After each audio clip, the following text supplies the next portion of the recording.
Hi, boys and girls. I miss you. I can't wait to see you again. Soon I'll get to see you and we'll all be healthy and back to school as normal. But for now, I have been thinking about how I can stay in touch with you a little bit, even though I can't see you or give you a hug or any of that, all of those things that I miss so much. But there is one thing that I realized I could do, and that is to read a story every day to you. So I'm going to start doing that, and that way we can still feel like we're a little bit connected, even though we're far apart right now. So I hope you're all doing super well. I hope you're washing your hands for as long as it takes to sing the alphabet song, and staying healthy with your family. Right now, one of the things you can do is just enjoy being with your family, because that's super important. Remember, my voice was gone when I saw you last. It's almost back. It still cracks a little bit, but it's almost there. So there's that. One of the things that I've been thinking about a lot lately is that when you read a lot of books, lots of times books that you read remind you of things that happen in real life, and the opposite is true also.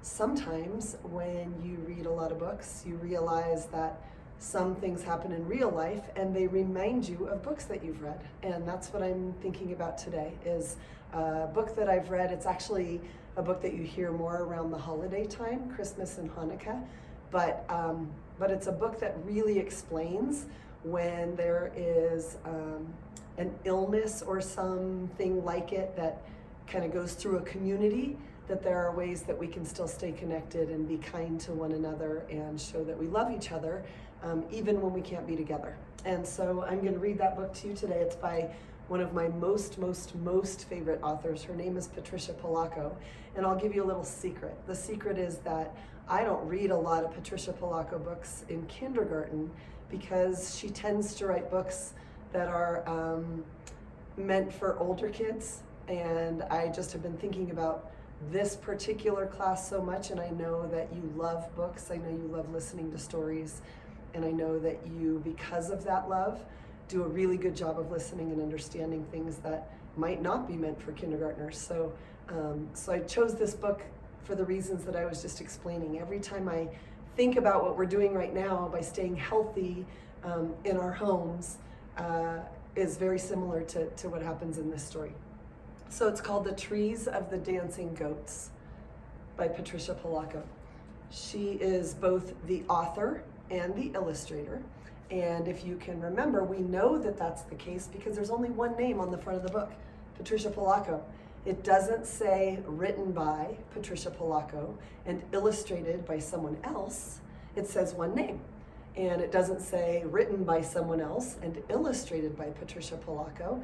It says just her name, which we know means that she did both. She wrote the words and created the artwork for the book.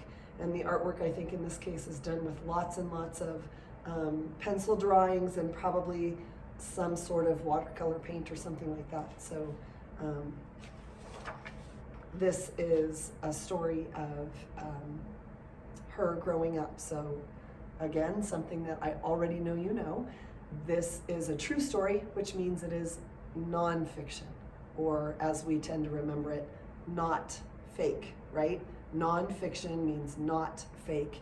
Fiction, we can remember that word by remembering the word fake. Fiction is where there's not a lot of truth to the story, but it's fun to listen to. The Trees of the Dancing Goats.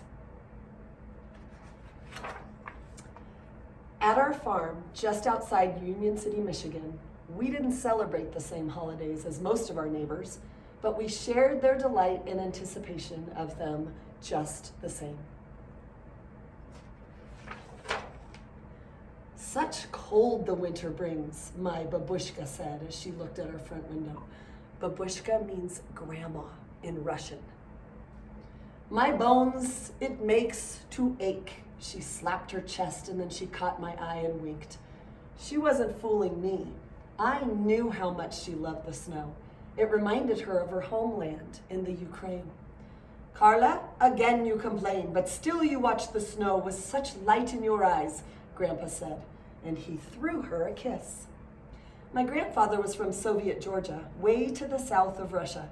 He and Babushka spoke Russian and had wonderful accents. They kept their homelands in their hearts, even though they would never be permitted to return.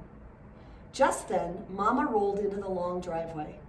"Mama's home, Mama's home," my brother Richard called as we watched her get out of the car. Mama drove way to Battle Creek every day to teach school, but now she'd be off for 2 weeks because of the holiday season. I loved having her home for winter vacation.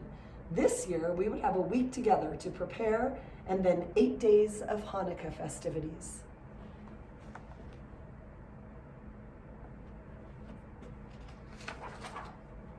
The next day, Mama took out our old tarnished menorah and asked me to polish it. While I rubbed, I watched my grandmother make the candles that we would put in it. Babushka tied long strings to a metal rod and dipped them into a pot of melted beeswax that she kept on the stove. Then she hung the wax-covered strings on the wall to dry before dipping them again to add another layer of wax. She hummed as she dipped, never seeming to tire of the long process. Gramps would prepare our Festival of Lights as well. He carved small toys out of wood. Richard and I weren't supposed to know that he was making them for us. But he did every year, and that afternoon when he went to town, we couldn't help sneaking into his workroom to take a peek. "Look, a dancing goat," my brother exclaimed as he held one up. "I like this one," I said, cradling a little dog in my palm. Grandpa had painted the animals with colors from his homeland. We marveled at how magical they all were. "Do you think he made enough for all 8 days of Hanukkah?" Richard asked as he eyed the array of wooden figures. "You know he has," I whispered. I took one lasting look, knowing that soon Grandpa would wrap them in brightly colored paper.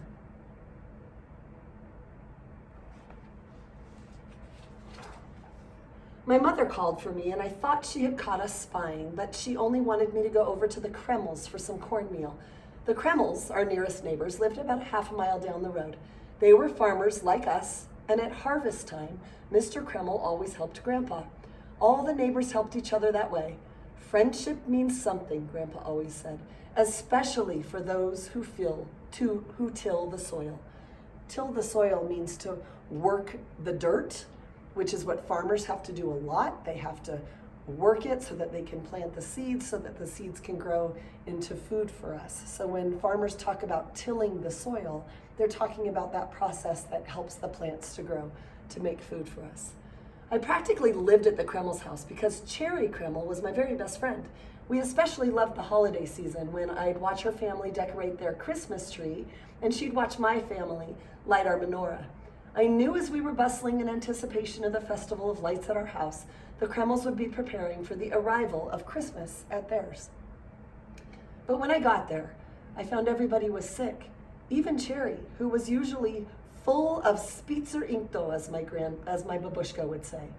She seemed quiet and not as strong. She was crying. "I hope Santa will remember where we live," she cried. "Well, why wouldn't he?" I asked. "'Cause we haven't put up a tree this year or even decorated. Papa's too sick to get out of bed and go chop one down." And then she coughed, a cough that sounded awful.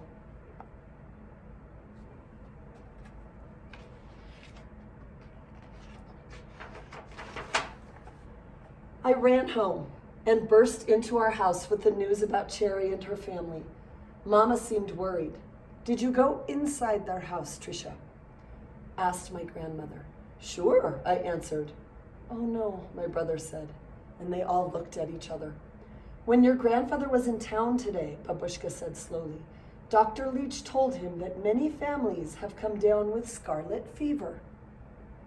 "The Kremls must have it, and I sent you in there," my mother said with a worried look on her face. "Am I going to get it?" I asked my mama. "It's very contagious," she answered. "We will know in a few days." "How sick will I be?" I asked. "No," Mama said softly, "you'll be fine. But if you have it, you will feel sick." For the next few days, my family watched me carefully. Richard, of course, took pleasure in making me feel like I was quarantined. Now that's a big, long word that you might be hearing a lot of lately. Quarantined just means that you have to stay in your house, in one place, so that if you get sick, you don't give it to someone else, or if someone else gets sick, they don't give it to you. So it's exactly what we're doing right now. We're staying in our houses where we can stay super safe and not get sick. Today I'm in our classroom because I wanted to start gathering some books to share with you, and I'm not here with anybody else because I have decided in my family that we will stay in our houses and be quarantined, just like in this book. For the next few days, my family watched me carefully. Richard, of course, took pleasure in making me feel that way, and then he'd hack and gag, pretending like he was feeling sick too, when he wasn't.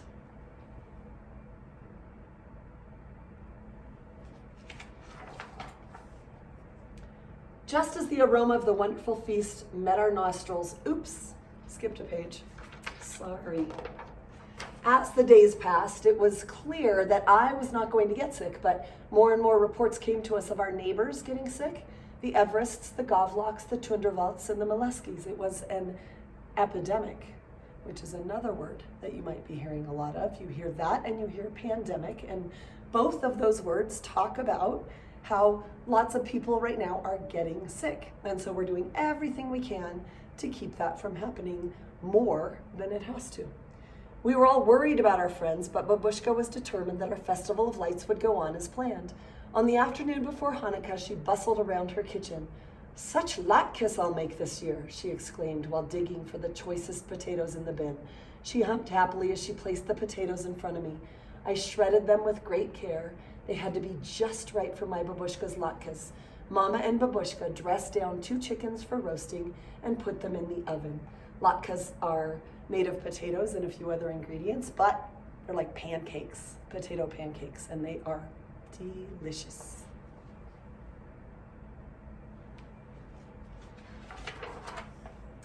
Just as the aroma of the wonderful feast met our nostrils, the sun set. It was time to light the menorah. Grandpa recited the blessings and lit the shamas, the candle used to light all the others. Babushka put the first candle in the menorah and lit it with the shamas. And then Mama told the story, as she did every year, of our people long ago. "Tonight we celebrate miracles," she said. The miracle that a very small band of Jewish farmers turned soldiers could defeat a huge Syrian army.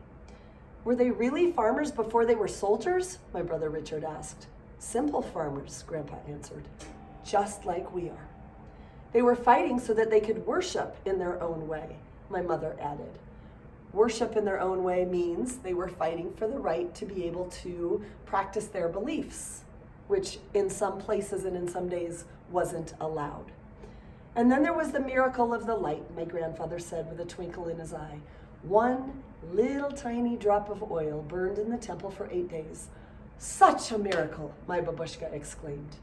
"Miracles can happen even today," Grandpa exclaimed.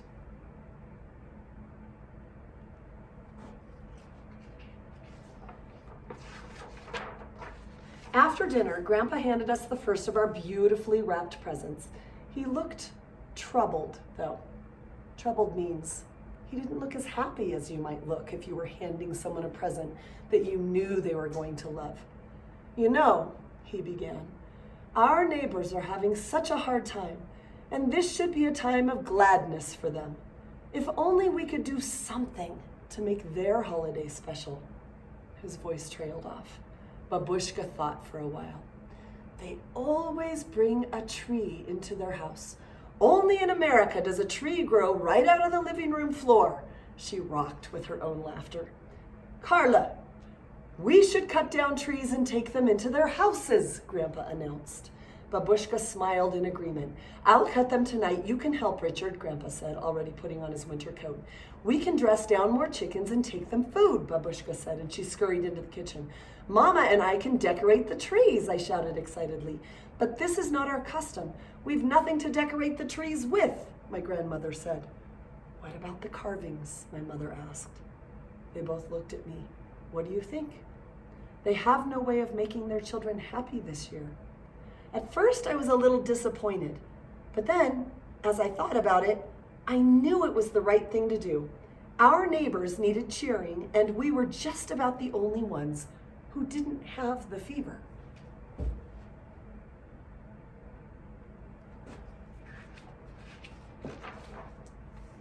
Grandpa and Richard cut the trees and brought them into our living room, and they nailed boards to the bottom so they would stand up. They were very small trees. Grandpa had only taken the tops off our evergreens, but they were beautiful. And when they were all standing in the living room, it looked like a forest, like the woods just outside of Kiev when I was a little girl, Babushka said. Grandpa started hanging some of his wooden animals on the branches of a tree. A dancing goat, my Babushka remarked as she looked closely at one of them. We shall call these the trees of the dancing goats. We made sure to hang a dancing goat on each and every tree.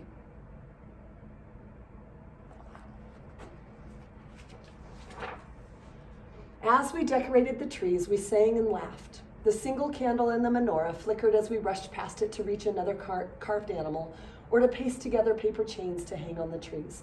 We all worked into the night. While Grandpa, Richard, and I finished the decorating, Babushka and Mama roasted more chickens and fried more potato latkes. They packed the food in baskets, and in each one, Babushka put one of her homemade Hanukkah candles. So they will have light of the God in their hearts, and so that they'll be protected and make them well again, she murmured. Murmured means to say something really quietly, almost under your breath. When you say something in a murmur, you don't even necessarily expect anyone to hear you or to pay attention to what you're saying. It's almost like you're talking to yourself. We loaded Grandpa's old Ford with the trees and the food baskets and sent Babushka and Grandpa into the light of the dawn with their Christmas cheer. Just like Santa, my brother said. Mr. and Mrs. Santa, I added. We waited eagerly for their return later that morning. We thrilled when Babushka and Grandpa told how they had entered the home of each neighbor, set up a tree in the living room, and put the basket of food on the table. And then they put a candle in a holder for them to light later. Mama was a little worried that they'd been exposed to the fever, but Babushka said, "In so much worse I've been, you shouldn't know from. We will be protected. This I know."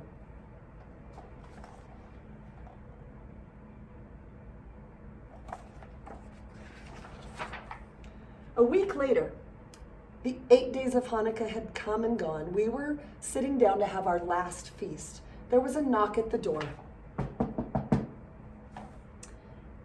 Who could that be? Babushka wondered. It was the Kremls, Cherry and her mom and dad, and they looked pale, but assured us that they were quite well now. So if a person looks pale, normally we have a certain color on our skin. And if someone looks pale, sometimes when they're not feeling well, their skin isn't as colorful as it normally is. They look a little bit more, pale is the word that's always used. They look a little less, they have a little less color than they normally do. So that's how their family, friends looked, but they felt fine. They didn't feel sick anymore. "We have something for you," Cherry announced as she bolted through the door holding a basket. Her mother and father had tears in their eyes as they hugged my grandparents and my mother. "Look at what my dad made for you," Cherry said, and she pulled out a menorah that Mr. Kreml had carved out of wood. And on that menorah, he had mounted some of the animals that we had given to them. So you look at the bottom of this page, you can see all the animals on the menorah.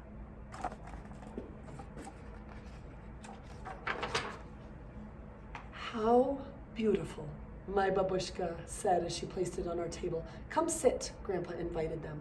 "You are so welcome. Thank you, thank you." "Thank you, George," Mr. Kreml said, looking into my grandpa's eyes. They sat down and shared our feast. By this time, our menorah had been lit for an hour or so, and when we lit the candles in the new menorah, we noticed something wondrous. "Look," I called out. "Our old candles are exactly as tall as the new ones. The old ones don't even look burned down," Mama said softly. "Another miracle," Grandpa said. "A miracle indeed," my Babushka said, giving me a big hug. And then we all got up and danced and laughed together in the flickering candlelight.